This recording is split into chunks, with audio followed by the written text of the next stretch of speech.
tópico desse capítulo sobre consciência e é também o mais importante. É o que cai mais nas provas, então é onde a gente precisa prestar mais atenção. Falaremos agora sobre alterações patológicas da consciência, que basicamente são de dois tipos, a quantitativa e a qualitativa. Perceba que a quantitativa ela está relacionada com nível de consciência, enquanto a qualitativa com o campo da consciência. Imagine que o campo seja o local onde essa luz consegue alcançar. Então, uma alteração nesse campo iluminado seria uma alteração do tipo qualitativa. Agora, digamos que essa luz fique mais amarelada, mais azul, mais fraca, mais branca. Seria o quê? Uma alteração na quantidade de luz. Não estamos alterando o campo. Estamos alterando a quantidade, ou seja, o nível de consciência. Aqui temos um esquema básico, onde a gente pode perceber que nós já vimos, na aula passada, as alterações normais da consciência. Temos o campo vigio, alterações dos ritmos circadianos, o sono e os sonhos. Agora, então, vamos ver esses dois grupos de fenômenos, ok? Do campo da alteração patológica qualitativa e quantitativa. No grupo das alterações quantitativas, nós temos 3 tipos de agrupamentos.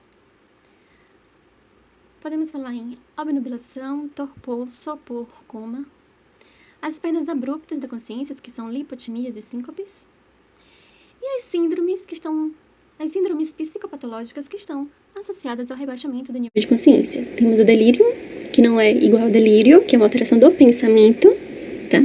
E o estado onírico. Vamos falar um pouquinho sobre as características da obnubilação.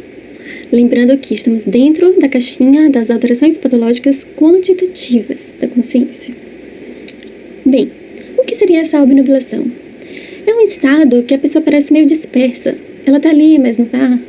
Ela pode estar até desperta ou sonolenta.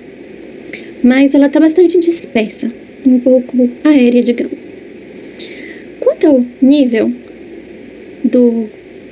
de consciência, ela pode ser de grau leve a moderado. Ocorre turvação da consciência, ou então a sonolência patológica leve. Existe uma diminuição do grau de clareza do sensório, uma lentidão da compreensão e uma dificuldade de concentração. Há também dificuldade para integrar as informações sensoriais que vêm do ambiente e a pessoa se encontra meio perplexa, uma dificuldade de compreensão, podendo até expressar uma confusão mental. Ocorre diminuição da atenção para algumas solicitações externas, como chamar a pessoa, e ela vai estar sempre se dirigindo para a sonolência. Se for fazer um exame, é possível perceber uma lentificação do traçado eletroencefalográfico. Uma característica muito importante que a gente vai estar vendo em todas essas classificações é a questão do traço de crítica e o pudor. Na obnubilação, como ainda é o primeiro nível de rebaixamento do nível de consciência, a pessoa ainda tem um senso crítico, né? De pudor com as partes íntimas, né? Com vergonha de se expor. Bem, quanto ao torpor, a pessoa está evidentemente sonolenta. O rebaixamento da consciência é muito mais acentuado do que na etapa anterior. Ela até ela pode responder a certos chamados, mas apenas se esse chamado for feito de forma energética, e logo depois ela volta ao estado de sonolência. Tá? Então é isso, ela consegue responder aos estímulos externos só se for solicitado de forma bem energética. E é um estado de curta duração, comparado ao estado de obnubilação. Mas é um estado que frustra menos do que no estado de sopor. O estado de sopor é marcada pela turvação da consciência de forma mais profunda e uma sonolência mais intensa. A psicomotricidade encontra-se inibida muito mais do que nos estados anteriores, de obnubilação e de torpor. A pessoa está quase em coma e ela é incapaz de qualquer ação espontânea. O indivíduo ele pode até ser desperto por um pequeno tempo, por estímulos muito energéticos que causem uma dor intensa. Ela pode até expressar faces de dor e algum tipo de gesticulação de defesa, mas logo então ela retorna em segundos àquele estado de sonolência intensa, onde parece que existe uma quase ausência de atividade consciente. Se formos fazer o traçado eletrofessalográfico, ele vai estar marcado por ondas lentas, geralmente do tipo delta e teta. Aqui, não existe mais traço de crítica ou pudor. A pessoa, o corpo dela pode estar exposto e ela não vai ter nenhuma reação. Diferente do anterior, do torpor, por exemplo, onde ainda existe a presença de crítica e de pudor.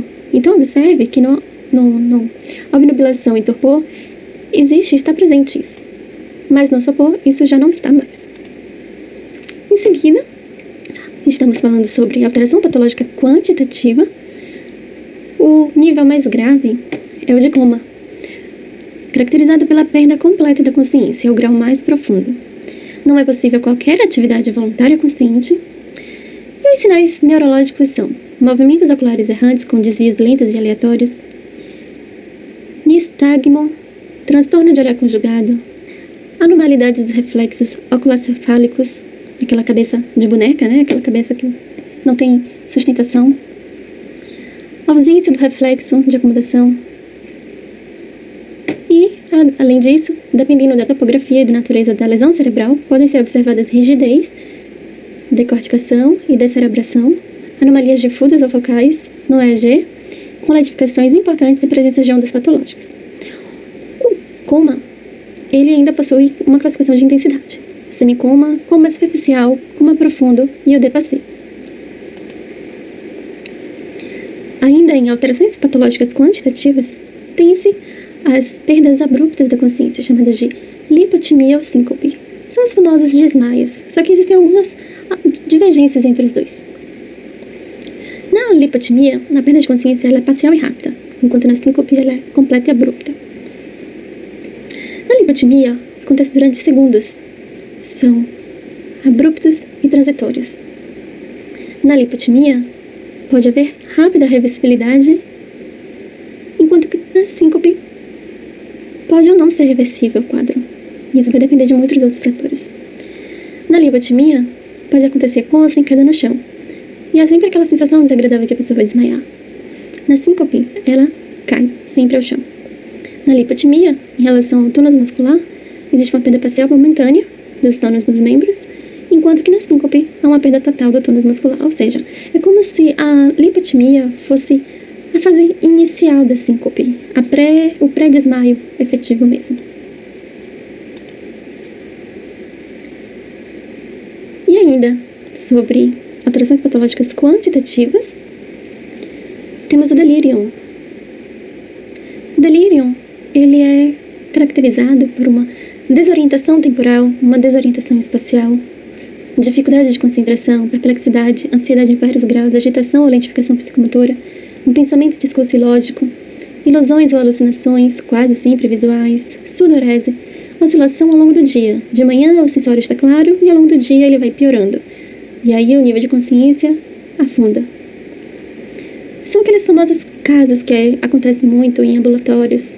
É aquele paciente confuso. Por fim, dentro do campo das alterações patológicas quantitativas, a gente pode ainda falar sobre o estado onírico, oniroide ou estado tipo sonho. É um estado semelhante a um sonho muito vívido, com predomínio de atividade alucinatória visual intensa, com caráter cênico e fantástico. A pessoa vê cenas complexas, ricas em detalhes e às vezes terríficas, com lutas, matanças, fogo, assaltos, sangue, etc. Tem uma grande carga emocional de angústia, pavor e terror. E essa pessoa se manifesta com uma grande angústia, às vezes grita, se movimenta, se debate na cama e apresenta aquela sudorese bem profunda. Geralmente, existe uma amnésia consecutiva após o período em que o doente permaneceu nesse estado onírico. Acontece com muita frequência em psicoses tóxicas, em síndromes de abstinência de substâncias, por exemplo, o delírio tremens, e quadros febris tóxicos infecciosos. Esse estado, onírico, oniroide, ou estado tipo sonho, é um termo da psicopatologia clássica para designar uma alteração da consciência muito semelhante à da turvação da consciência. Se você gostou, deixe o seu like e até o próximo.